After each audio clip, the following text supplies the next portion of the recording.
Huwag daw ako magsuot ng flip-flops habang nasa truck stop or nagdadrive ng truck. Guys, gusto kong sabihin sa inyo, ang pagsuot ng flip-flops or sleeper na ganito ay hindi bawal. Guys, hindi bawal basta yung company mo is ina-allow niya na magsuot ka ng ganito, no? Kahit pa sa FMCSA or Federal Motor Carrier Safety Administration, hindi nila sinasabing bawal magsuot ng sleepers. Pero guys, ang pagsuot ng sleepers na ganito ay hindi advisable. Wow! Kunin ko rito sa kabila. May tumirik doon sa linya natin, you know, 33 km kada ora lang ang takbo ko. Kahit nakasagad na yung paa ko sa ilalim.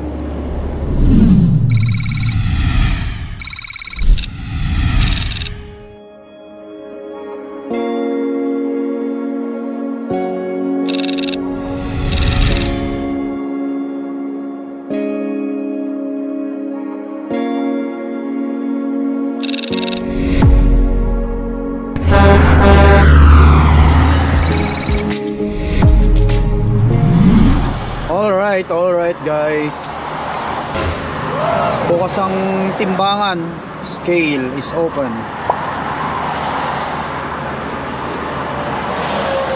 Ito yung nakakatakot kasi hindi natin alam kung ilan ang timbang natin kasi wala tayong nadaan ng pagpapatimbangan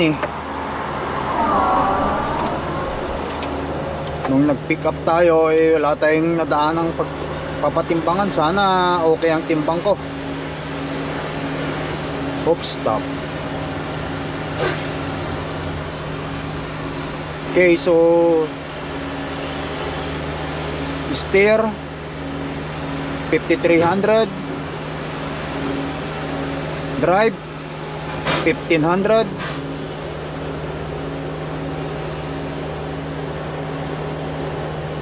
trailer 15.5. Okay, saktong-sakto. May ini-inspection dyan, no?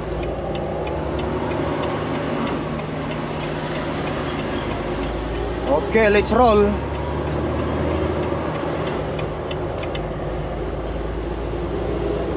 Alright guys, tara. Pa-diesel tayo rito. Ito yung pinakamaluwag na pinakamaluwag na rito sa Hope, British Columbia. Head east toward Clausen Road. In 400 meters, take the ramp to Trans-Canada Highway, British Columbia 1 East. Truck stop dito, maluwag, tapos napakaganda pa ng Head south on Clausen Road, then make a U-turn. Hoy. Napakaganda Make pa a ng U-turn. tanawin dito. Wow! In 400 meters, take the ramp. Nakita nyo? Napakaluwag. At saka andyan yung ayan dyan yung mountain ng Rocky. Mamaya pag nandun In tayo. 300 meters, turn right.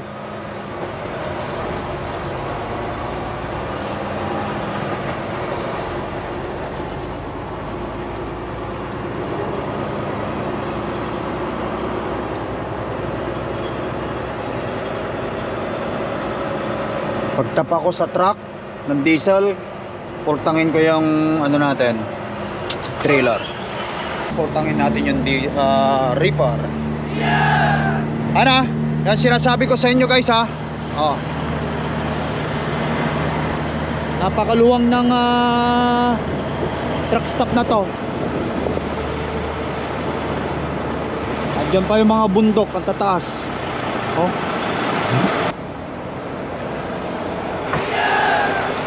Pagkatapos nito siguro mag-shower muna ako para kahit paano malamig-lamigan naman tayo.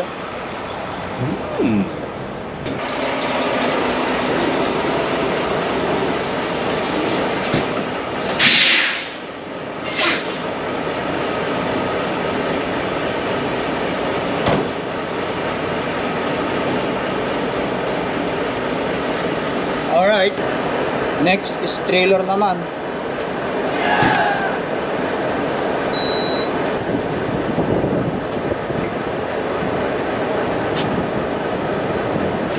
Yan, kapag owner operator tayo guys, kailangan check natin kung saan yung mura.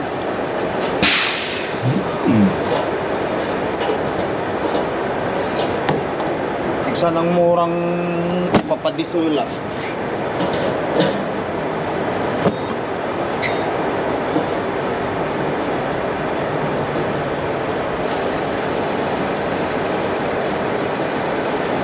Almost empty na pala.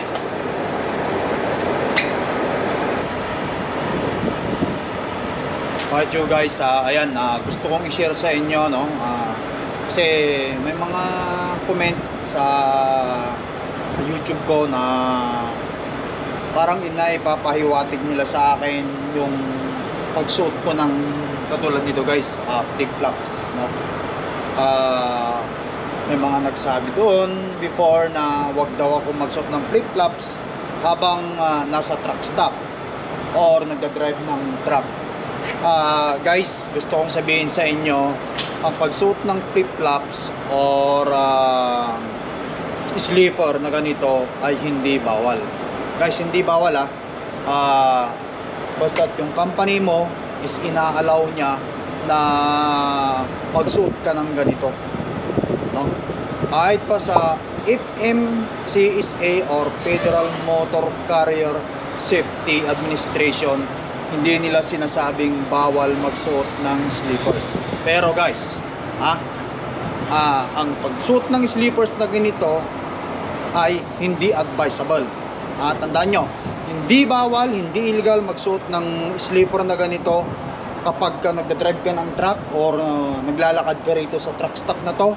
Hindi yan bawal, pero hindi advisable. Bakit kamo?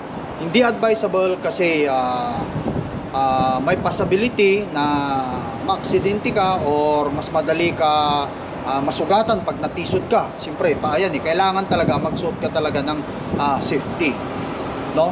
Pero may mga company na dinideliveran o pinipikapan natin, may mga nakalagay sa kanila doon sa harapan pa lang, makikita mo na kung ano yung rules o policy ng isang company na pipikapan mo. Dapat sundin mo. Kung kailangan mo mag-vest, magsuot ka ng vest. Kung kailangan mo ng steel toe, magsuot ka ng steel toe bago pumasok sa kanilang facility. Pero guys, nagsusuot ako nito kasi ini-enjoy ko yung summer. Kasi mga ilang buwan na lang, magwi-winter na naman, hindi ka na pwede mag-sleeper pag nasa labas. Now, ngayon kung nakita nyo ang Lakay Trucker nagsusuot ng sleeper na ganito, no? Pag nakita nyo ako at gusto nyong gayahin, well, nasa inyo na yan. Ang masasabi ko lang, use sleeper at your own risk. Kumbaga, mag-caution kayo, magdahan-dahan, mag-ingat na lang kayo kung magsuot kayo ng sleeper na ganito, no? Tulad nga ng sinabi ko, ang pagsuot ng sleeper na ganito ay hindi bawal kapag ka nagdadrive ka ng truck or kapag ka naglalakad-lakad ka sa isang truck stop na katulad nito. Pero guys, hindi siya advisable. Yun lang ang masasabi ko guys. Kahit hanapin nyo pa yan, i-google nyo pa yan, or magtanong pa kayo sa police, no? But hindi ko lang sure, no, kung may mga states sa Amerika na pag nahuli ka ng police at nakita nilang naka-sleeper ka habang nagda-drive or wala kang chinelas, kasi ako guys talaga I drive my truck na wala talagang sleeper. Wala talaga. Itong sleeper ko sa Pops ko nakatabihan. So sa floor wala ka talaga makikita doon kundi yung pako na barefooted. Yun. But anyway, ang ibig kong sabihin dito, hindi bawal magsuot ng flip-flops or sleeper kapag naglalakad ka dito sa labas ng truck stop. Hindi bawal ang naka-sleepers. Ganon din, hindi rin bawal magsuot ng sleeper pag nagdadrive ka ng truck, kasi there's no law against it. Yun lang masasabi ko guys. But anyway, balik tayo dito. Pero ngayon guys nakapatos ako ngayon Nakasapatos ang Lakay Trucker yun. Kahit pa paano, tapusin natin yung trabaho natin. Okay.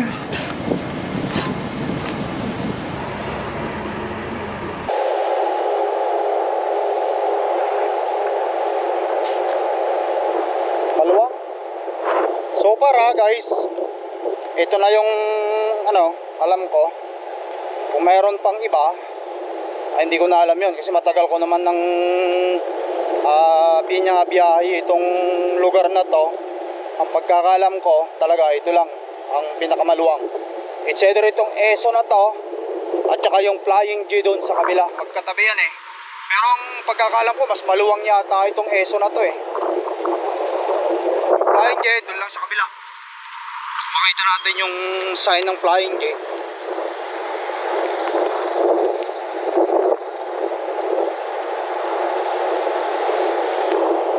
Tapos mas marami pang ano, island ito. Yan. Pagka sa ano, marami kang magpapagasolin na pump. Maraming diesel pump. Kaso nga lang ang problema guys, hindi ko maintindihan bakit hanggang ngayon dito pa kami nagpapadiesel sa ESO na to. Hindi ka makaka-earn ng points dito kahit pampaligo man lang eh. Mabuti pa sa Flying J kasi kapag nakaka-earn ka ng points sa Flying J, the more na nagpapadiesel ka, magkakaroon yung points card mo ng free shower. Dito wala, kailangan mong bayaran eh. Kaya luging-lugi yung mga truck driver, owner operator, company driver dito eh. Sa ESO. Ewan ko kung anong deal ang nakuha ng company, bakit dito pa sila kumuha ng diesel card. But anyway, wala natin magagawa pero mag-shower na tayo. Bayaran ko na lang.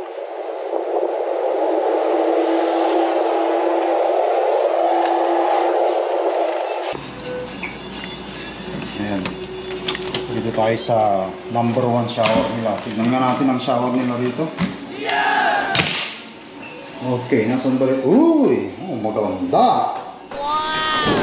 Mukhang maganda guys.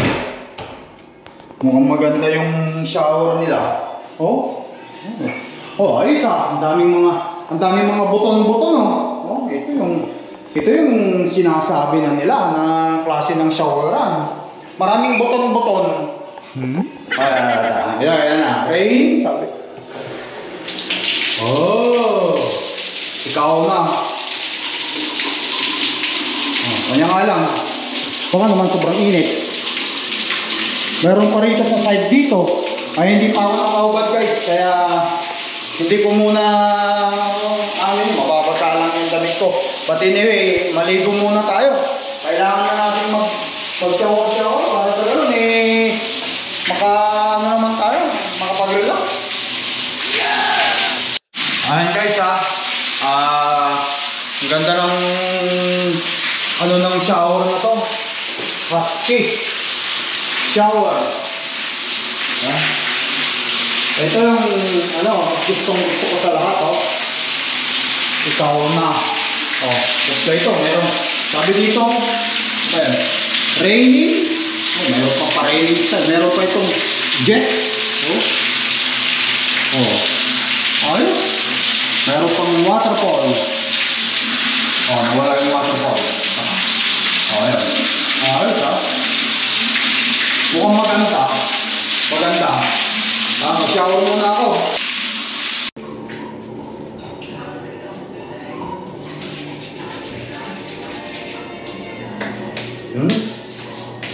Manungula tagdi ko saya kakabsa. Tapos na naman ang pagpapalamig natin. Tamang-tama ito. Tatabutin na naman tayo ng 2 araw na hindi maligo. Ox na ox lang. Alright.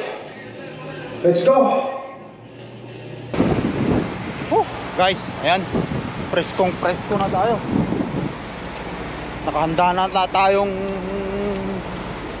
sumabak na naman sa mahaba-habang maneho nito. Pero bagong lahat, kain muna tayo. Naka-Manitoba ang Lakay Tracker, which is taga Manitoba tayo.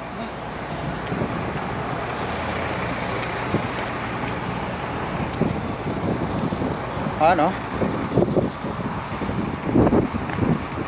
Very nice.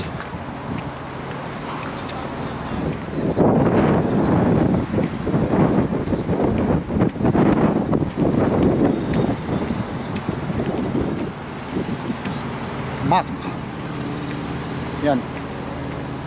Cascadia. Ayun si Cordapia. Bin L760 Volvo. Ayun yung Kenworth. Yun, isang yun. Ayun ba guys? Ano bang ano nyo? Gusto nyo yung truck? Ano bang klase?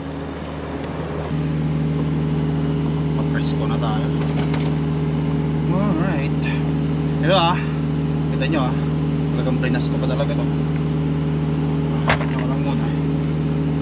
At ayusin ko muna tong mga kargamento ko to guys bago tayo umalis. Ayun eh, kumain muna tayo. Kain muna ako. Medyo Tom Jones na tayo eh. Gutom na. Kaya kumain na tayo.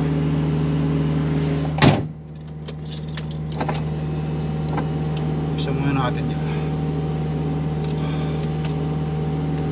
Okay. Okay. Mga sabunan ko, i-organize ko doon kung saan ang lugar niya. Ito medyo ginamit ko to, kailangan patuyuin natin. Sampay lang natin muna. Ito, isa pala tong hanger ko. Meron kaya akong extra hanger dyan. Kapag hanger ko ng ganito natin. Kailangan guys ito ang mga gamit nyo para hindi mga amoy. Meron kaya taong hanger dito nakatago may mga extra akong hanger dito. Yun.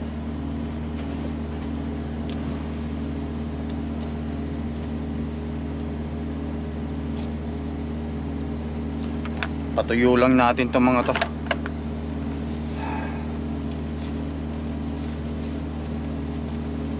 Okay.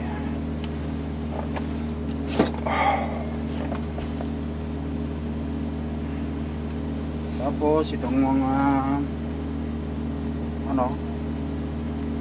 laundry ko dito ko yung nahagis. Yan ang lagayan ng laundry ko. Okay.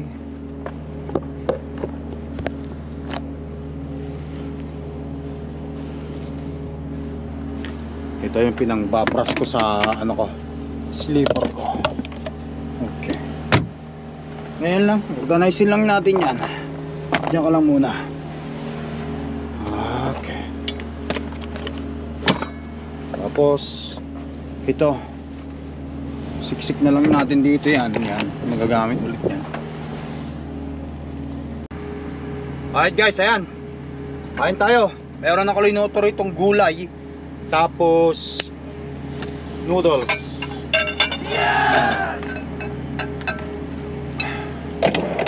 Maraming gulay itong niluto natin. Halian ba ng halian?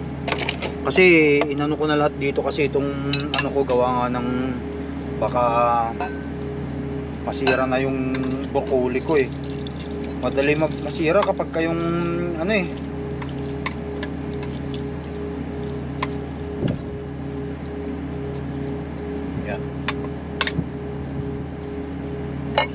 Pilipino tayo eh, mahilig tayo sa mga ganito, noodles. Mayroon akong broccoli, tapos linagyan ko ng noodles, may itlog yan. Ayos.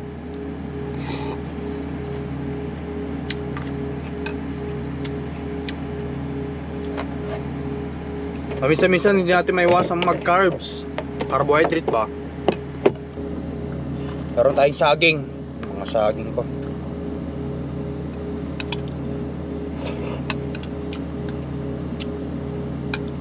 Kumain na ba kayo guys? Tara, kain tayo.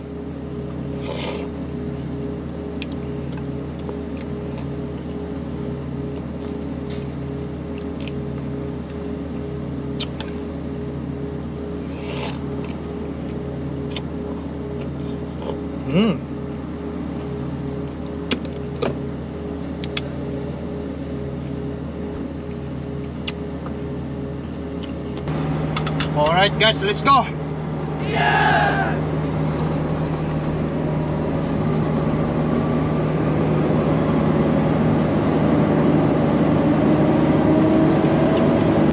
pag akyatan guys, walang ano dyan, walang mas malakas na truck dyan. Depende yan kung empty ka or loaded. Eh kung yung aspect ng truck pang heavy haul tapos loaded, tapos ganito kataas, tapos yung umu-overtake inte, tatalunin pa rin syempre yung mas malakas ang ano, kasi syempre mabigat nga guys, no? Kita nyo ito na yung pinaka ano, papangat na tayo. Yes! Ano? Hanggang doon sa pinakadulo yan. Makikita natin yung ibang mga truck doon, papatakas doon sa kabilang bundok. Doon.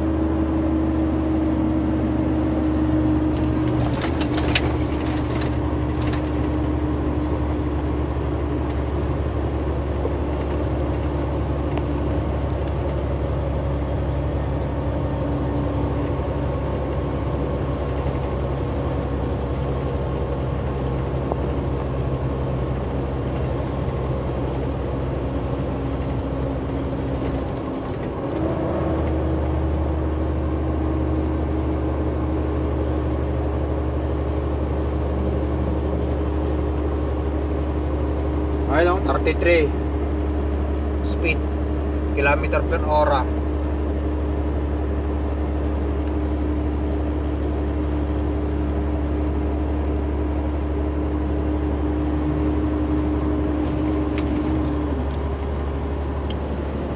Dyan sa side na yan bangin sa bangin yan guys.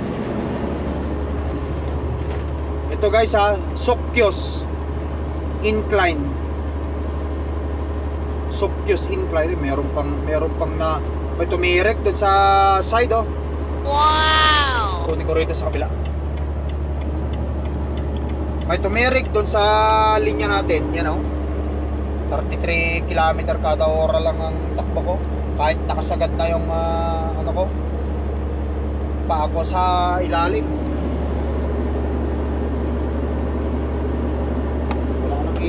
Isasagad yan.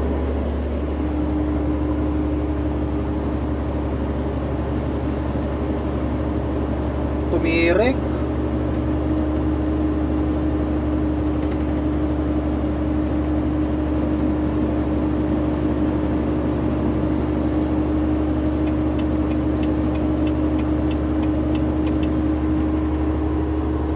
Kaya mo yan, Kurtapi Kaya.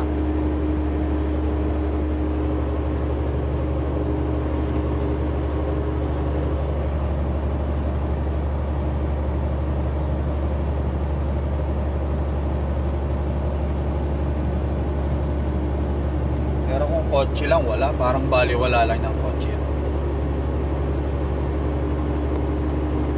Apat na katao lang naman ang kaya niyang isakay ang kotse. Or 5, ganyan, depende. Meron na naman na tingga doon. Anong nangyari doon sa isa? Lumabas siya sa pull out.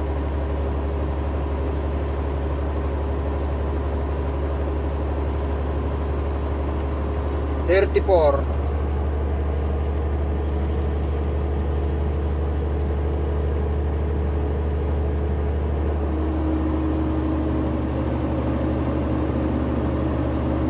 Malapit na tayo sa ahon.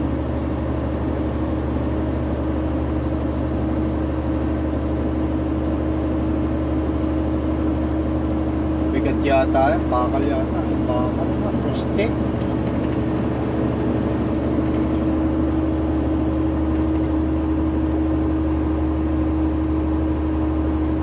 Kita nyo dun sa kabila.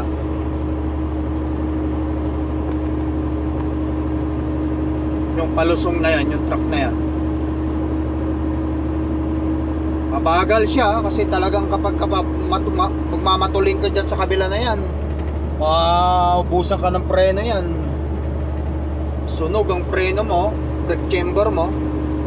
Kailangan yan naka-proper naka-proper set up ang ano mo, engine brake. Naka-engine brake ka number 3, tapos naka ano ka, naka low gear ka.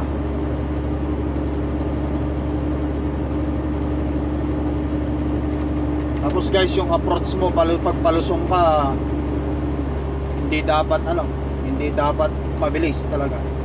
Alright, 33 km per hora. Malapit na tayo sa taas, pinakatuktok ng bundok. Pagkatapos naman ito, lusungan na naman. Wow!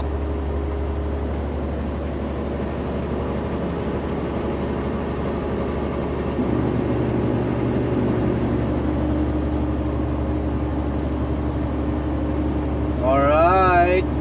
Yes! Okay. Ramdam mo yung tawag nito, air cooler nung ano bang tawag nito, yung pan nung truck na talagang kapag kayong aangat kang ganyan, yung pipwersahin ng makina na umangat kasi nga loaded tayo, mabigat. Talagang yung air cooler niya, yung pan niya, ganun din siya para mapalamig yung makina Hindi basta-basta ito guys hindi basta-basta ang klase ng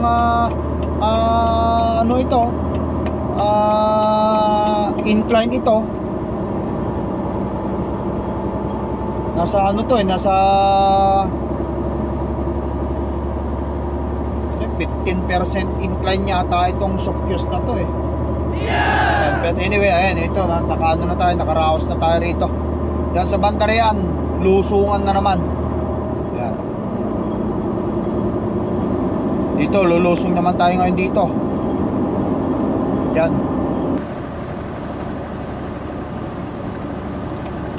Alright you guys, ayan. Ito naman, palusong naman tayo ngayon dito. Yes! Mahaba-habang lusungan naman ito. 6% for 4 kilometer.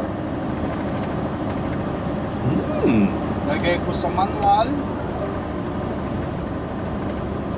para kahit na hindi ko na ginagalaw, aalalahin ko siya ng preno lang guys. Pagka ganitong palusong yung binabanatan mo, hindi ka pa pwedeng magmamatulit sa mga ganito. Ang technique dyan,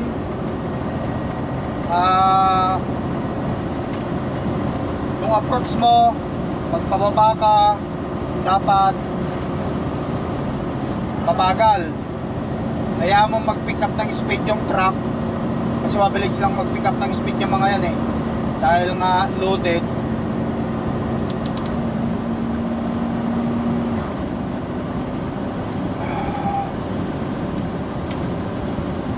Laro-laruin mo lang siya ng engine brake at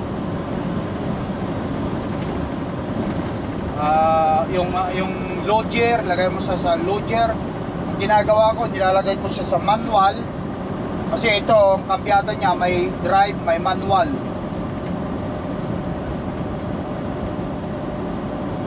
Tulad dito, lagay ko sa gear 3, engine brake number 3.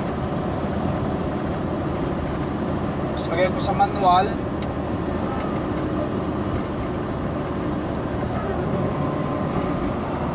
Yan, yung slow down na ganyan tama-tama na yan. Hanggang doon sa pinaka ilalim. 6% na 4 na kilometro yun guys. Pinakawalan mo ang truck mo doon. Baka mamaya hindi mo maagapan pagka nagpreno ka, hindi basta-basta hihinto yun kasi matulid yan. Magpipick up talaga ng speed yan. Yes! Kaya kapag ka nagdadrive ka ng ng mountain, lalo na pagka downgrade, kailangan mo talaga yung slow approach. Iba naman pagka yung pangat ka, walang problema pag pangat ka, payakan mo lang yung diesel mo, yung silinyador mo para umapanti. Lalo pagka loaded ka mabigat ka, hindi basta-basta yan na makakaangat. Pero pagka ano, it's opposite. Kapag ka palusong ka, oh, the more na palusong ka at the more na loaded ka, mabigat ka, mas matulin ka naman ngayon lulusong yan. Kasi magpipick up siya ng speed. Katulad ng mga truck na yan, itong mga to, mabagal sa akyatan niya kahit nakasagad na yung truck nila o yung silinyator sa floor. Ayun naman, kapag umangat ang RPM ng truck mo, siyempre lumulusong yan eh. Pagka bumibilis yan, umangat yung RPM, pitik-pitikan mo lang siya ng preno. Pitik-pitik lang. Hindi mo kailangan ibabad yung paa mo guys sa sa preno. Pag ginapakan mo yung preno, siguraduhin mong isagad mo na, tapos bitawan mong ganyan. Kaya mo ulit, tapos kapag ka bumilis ulit, panatang ulit ng preno, katulad yan. Yan, tapos bitawan mo ulit yung paa mo sa may preno, huwag mong ibababad. Kasi the more na naibababad mo yung paa mo sa may preno, nag-create ng friction yung brake pad tsaka brake chamber, doon siya nagkakaroon ng spark. Yan, dito na tayo sa ilalim, balik ko na sa drive, alisin ko na yung engine brake. Ayan, magpipick up na siya ngayon ng speed kahit hindi ko pa ginagamitan ng o hindi ko pa inaapakan yung silinyador o yung gasolina na tinatawag natin. Ang speed dito guys, 120 km/h dito sa Highway 5. Kasi andito tayo ngayon sa Highway 5, Trans-Canada Highway 5. Kasi hindi ko pa inapakan yung silinyador ko, pumapalo na siya ng 100 km/h.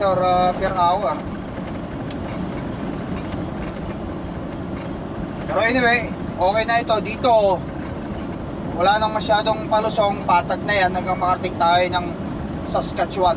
Meron pa tayong dadaan ng Calgary. So dito tayo ngayon sa Vancouver or British Columbia. Madadaanan natin ang Calgary, Alberta. After that, Saskatchewan na.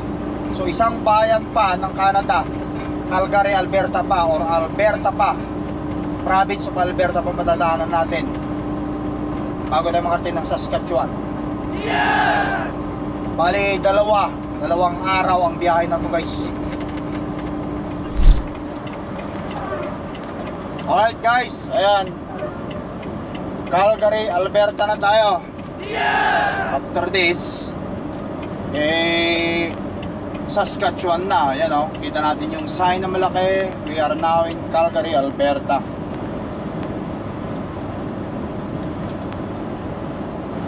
Kapag sagad-sagarin kong mag-drive ngayon, nandun na ako mamayang gabi kung tutusin. Tapos bukas wala akong gagawin. Tapos susunod na araw pa ang delivery ko, which is yun ang appointment. Kaya ang gagawin ko ngayon mag-drive lang ako ng mga 3 oras pa. Pagkatapos pagpabukas ko na lang ulit ang pagdadrive ko.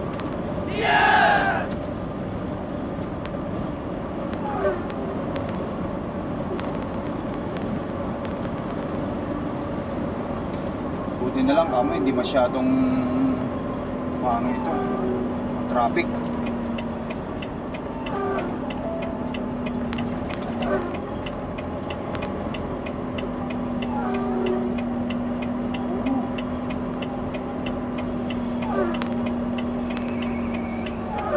Doon yata sa kabila yung doon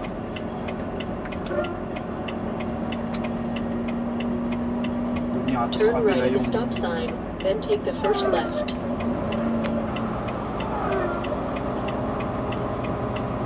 marami na kasing nabago rito sa guys Turn left on Highway 1, Calgary, then exit Alberta right.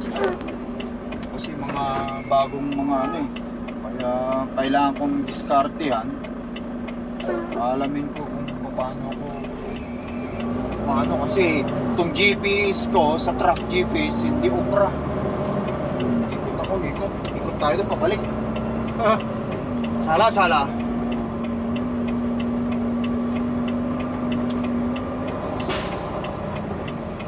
Ikot, pabalik.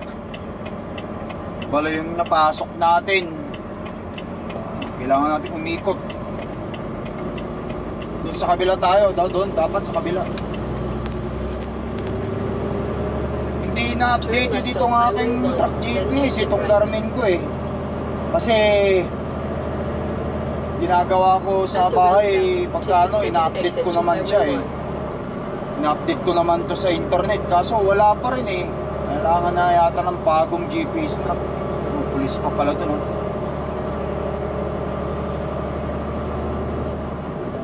Dito dapat ako. Turn right at the stop sign, then take the first left. Oh guys, nagkalat ang pulis ngayon, kaya mahirap matikitan na naman. Hindi rin naman ako nagmamalinis. Marami na rin naman akong huli. Especially Take exit 177 on the right. sa to driving, Highway syempre 201 North. nag-drive ko eh. Iiwas-iwas na lang din. Hanggat maaari, iiwas-iwasan mo na rin lang. Pero hindi yun totally na mulat sa pool. Nag-drive ako ng kotse at saka truck. Wala akong huli. Meron, marami na akong huli. Hindi ako magmamalinis. May huli na tayo guys.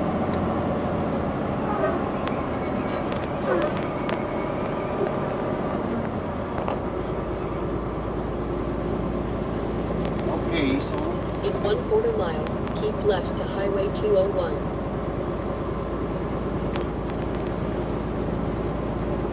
ginamitan ko rin ng GPS ng ano eh, ng internet ko to eh. Keep left to Highway 201. Katulad nito sa GPS truck ko, gusto niyang maglip ako. Saan ka maglilip yan? Walang lilipan dyan. Kaya ito, susundan ko itong aking GPS ng cellphone.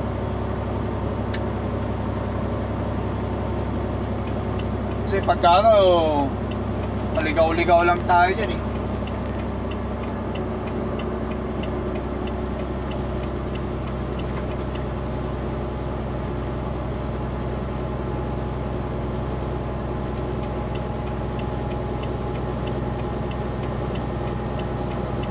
In 2.5 miles, keep right to Highway 1.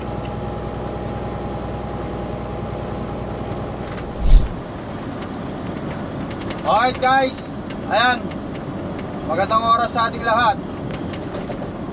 Malapit na tayo ngayon sa dideliveran natin, which is dito sa Saskatoon. Pero dito na tayo sa Saskatchewan guys ha. Yes! Inabot din ako ng mga mga 2 araw at kalahating pagdadrive mula doon sa British Columbia all the way here. Wow! Ano na lang ako, nagpapahinga na lang ako sa tuwing maubos yung oras ko. Ngayon, didiretso na tayo sa dideliveran natin. Although bukas pa ang delivery appointment, pero sabi ko sa dispatch ko, i-check ko sa website nila kung bukas sila ng linggo kasi Sunday ngayon guys, no? Sabi nila sa akin bukas daw, pero kung i-receive nila ako, maganda. Kung hindi, di bukas, kasi bukas talaga yung original appointment. Susubukan ko lang diretso doon ngayon para bukas wala na akong ibang gagawin, kundi mag-aantay na lang ako ng reload kung sakali mang ma-unload nila ako ngayon. Sunday kasi ngayon eh. Saskatoon Shine, sabi. We are now in Saskatoon Shine. Wow!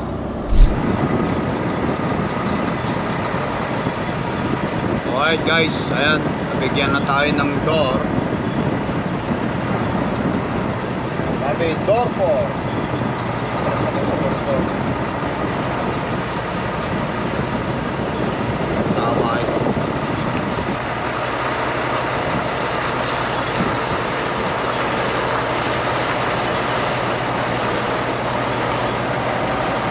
Buksan ko yung trailer.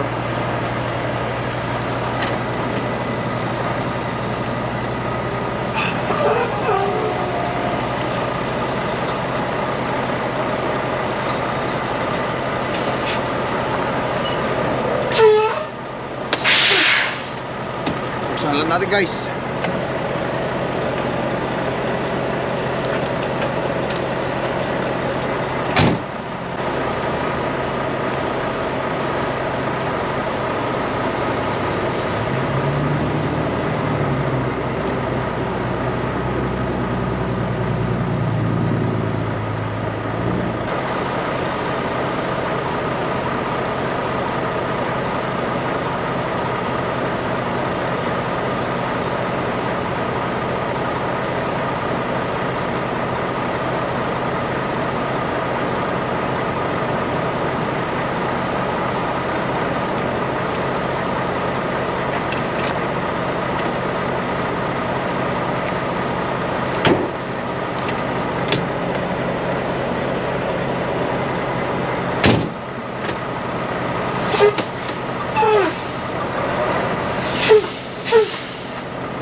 Okay.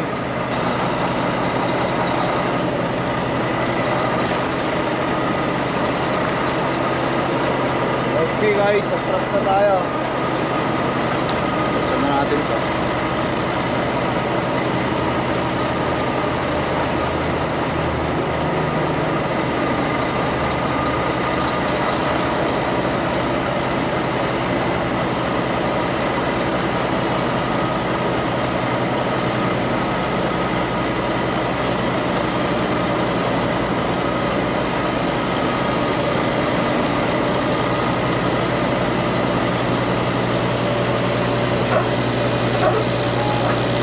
Green ngayon, kapag katapos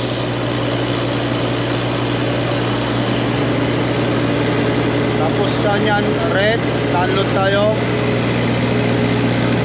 tayin ko lang, tapos babalik sa green,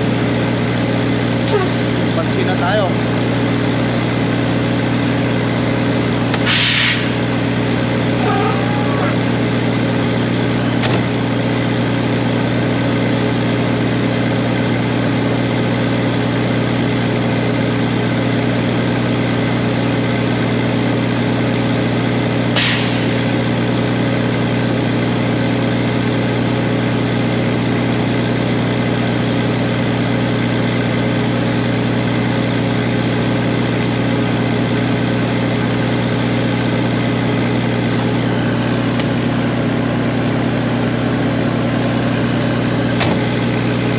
Alright guys, ayan, balikan na lang natin mamaya o antayin ko na lang na mag-red, tapos mag-red, tapos alis na ako dito. Yun.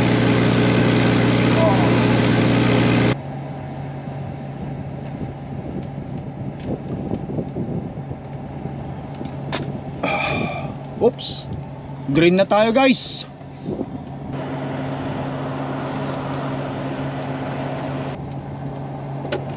Ayan, iabante ko lang.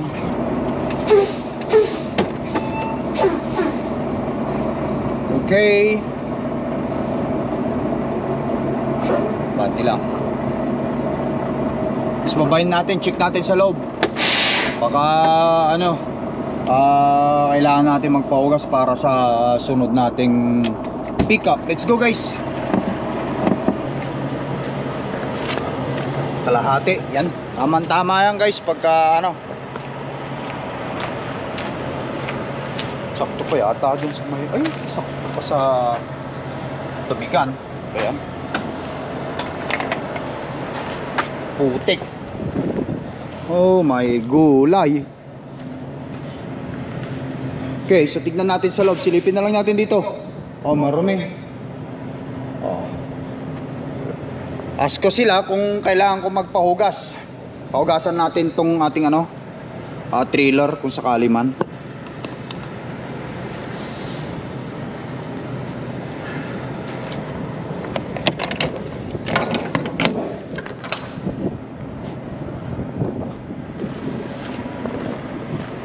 Okay, then let's roll.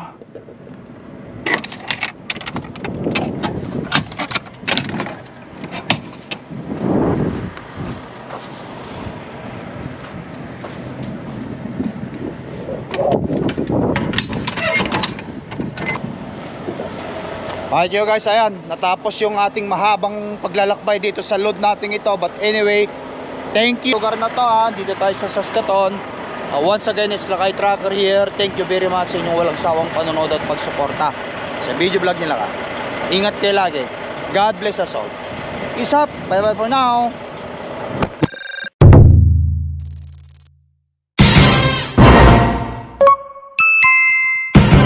Lakay Pinoy Trucker.